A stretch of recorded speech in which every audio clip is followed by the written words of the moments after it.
Welcome to Nobody Told Me About It, our podcast about IT strategy and overcoming the hype that you may be experiencing in your daily business life. So I'm here with my colleague Nabil. We're at Infotech Live in Las Vegas, Nevada, and we've just finished day 2. A lot of interesting sessions going on. What's like one thing that really struck you, Nabil, about your experience today? I think something that I've always realized, but today it really was driven home, is that AI is all hype right now. It's all clickbait. Whether you're pro, whether you're anti, whether you're in the middle, almost everything in the news that you click on is clickbait. And there's just so much hype right now. And I think something that I really am taking in out of day 2 is how much of the filtering that you and I have to process and give our clients some real answers, because almost everything is clickbait. No one's out there just trying to get down to, they're just trying, what sells is the clicks. But there are the counter to that is that there are practical applications for AI that our clients can benefit from, and how do you help them get past the hype to things that are actually useful? Yeah, no, and that's what you and I do.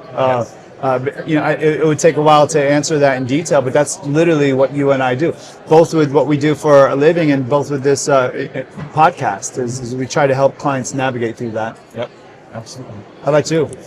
Well, the one session I went to today that was really eye-opening and thought-provoking was about quantum computing. Yeah, I'm jealous. So if you know a little bit of quantum computing, it's a leapfrogging of the way we process information, the way we do computing now, based on quantum physics.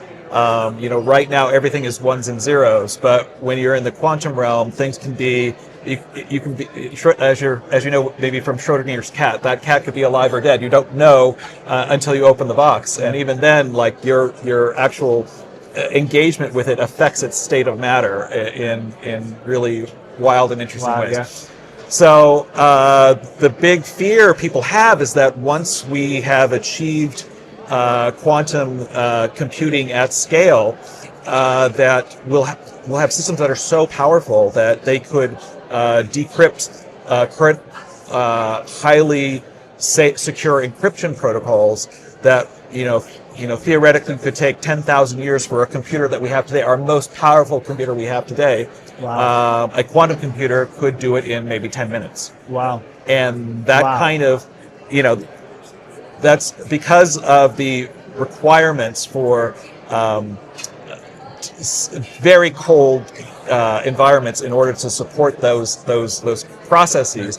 It's not going to be something that sits in your mom's basement, because it probably end up freezing your cat and maybe your whole family, because it's almost absolute zero that these systems operate in. But they aren't so far advanced that a nation state or a very wealthy enterprise or corporation will be able to have them in the near future. And people were speculating, well, is this a decade away? Is this 5 years away? I think DARPA was saying that their projection is 2033, but a lot of people are thinking it might come a lot sooner than that. It might be only a few years away. No. And what's going to happen is that it's not going to be if it's a nation state, they're not going to go on CNN and put out a press release saying we've achieved quantum computing. They're going to take those processes and powers and decrypt all of your data. They're already harvesting it, but they can't do anything with it now because it's encrypted. But once they achieve quantum computing, they'll be able to go back and decrypt all this data that they've acquired all this time.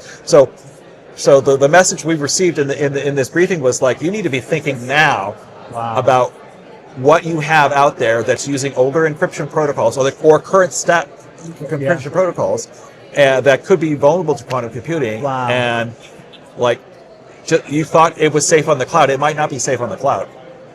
You need to look at NIST.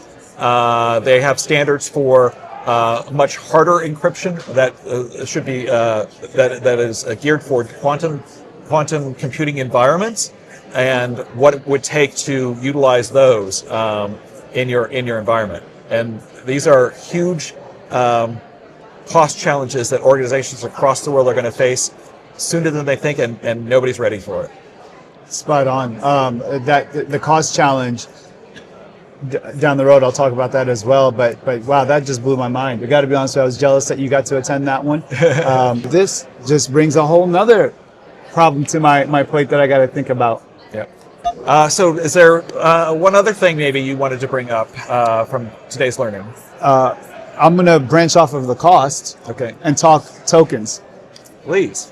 So token talk is You can never have enough tokens. I'm running out. And you're just an individual, and you're just and you know, I learned my token hacks through this guy right here. Modeling down, modeling up when you need to, creating new chat, taking the data from one long chat. I mean, I'm learning, but you and I have to do all of this because it'll get expensive. Yes. It'll get expensive. And so a lot of times that's unproductive, because somebody like me, and you know, I'll speak for myself here, is I'm not going to pay extra. I pay for a bunch of other subscriptions. So if it cuts me off today, I'll see you tomorrow. Yep. And so there's, you know, this was like the great cloud talk, you know, when everything was like, go to cloud, it's cheaper. I don't know if that ever panned out.